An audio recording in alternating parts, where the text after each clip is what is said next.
நீங்கள் சொல்லிகிட்டே இருக்கிறீங்க. இன்றைக்கி வந்து பார்த்தீங்கன்னா கோலம் போட்டு அழகாக கலர் கொடுக்கணும்னு சொல்லிட்டு தான் நேற்று நேரமாக படுத்து தூங்கினேன். ஆனால் வழக்கத்துக்கு மாறா காலையில் இன்றைக்கி வந்து பார்த்தீங்கன்னா லேட்டாக தான் எழுந்திரிச்சேன், 4:30 மணிக்கு. நான் போட்ட அந்த தாமரை பூ வந்து பார்த்தீங்கன்னா ஒரு சில தாமரை சத்து இல்லாமல் அந்த குட்டி குட்டியாக வரும்ல, அந்த மாதிரி அப்படியே சந்துக்கு நடுவில் நெருக்கிக்கிட்டு வந்த மாதிரி வந்துருச்சு. சரி, அது சத்து இல்லாத பூ அப்படின்னு நினச்சிட்டு நம்ம போக வேண்டியதான். இருந்தாலும் கலர் கொடுக்கணும்ல, சரின்ட்டு இன்றைக்கி கலர் கொடுத்துட்டு விளக்கெல்லாம் ஏற்றி முடிக்கிறதுக்கு மணி 5 மணி போல் ஆயிடுச்சிங்க. அதனால தான் காலையில் டைம் வந்து பார்த்தீங்கன்னா அந்த கலர் கொடுக்க கொஞ்சம் டைம் ஆயிடுதுன்னு சொல்லிட்டு சிம்பிளாக கோலத்தை முடிச்சுட்டு நான் விளக்கு ஏற்றிடுறது. இந்த மார்கழி முழுசாக வந்து பார்த்தீங்கன்னா ஒரு நாள் கூட நம்ம விளக்கு ஏற்றாமல் இல்லை, எல்லாமே வந்து ஒரு 4:30 மணிக்குள்ளேயே பண்ணிவிடுவேன். ஆனால் இன்றைக்கி வந்து பார்த்தீங்கன்னா ஒரு 5 மணி போல் ஆயிடுச்சிங்க. எந்திரிச்சது லேட்டு, கோலம் போட்டது லேட்டு, விளக்கு ஏற்றினது லேட்டு. இதில் வேறு வந்து பார்த்தீங்கன்னா கொத்தரங்காய் கிரேவி பண்ணலான்னு சொல்லிட்டு காலையிலேயே வந்து கொத்தரங்காய்லாம் கிள்ளி வச்சுட்டு அதுக்கப்புறம் சுரக்காய் கடையிலான்னு சொல்லிட்டு அதுவும் ரெடி பண்ணிட்டு இருந்தேன்.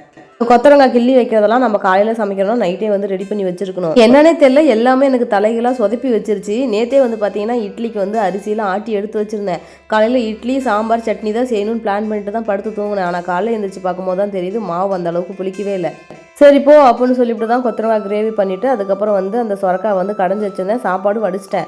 சரி இட்லிக்கு செட் ஆகலாம், என்ன தோசையாக சுட்டு பார்க்கலான்னு சொல்லிட்டு தோசை சுட்டு பார்த்தேன். தோசை ஓரளவுக்கு ஓகேவாக இருந்துச்சு. இல்லைங்கிட்ட ஆல்ரெடி சொல்லிட்டேன் காலையில் இட்லி தோசை தான் அப்படின்னு, அவங்கள ஏமாற்றிடக்கூடாது, அதனால் தோசையும் கொஞ்சம் சுட்டு கொடுத்துட்டேன்.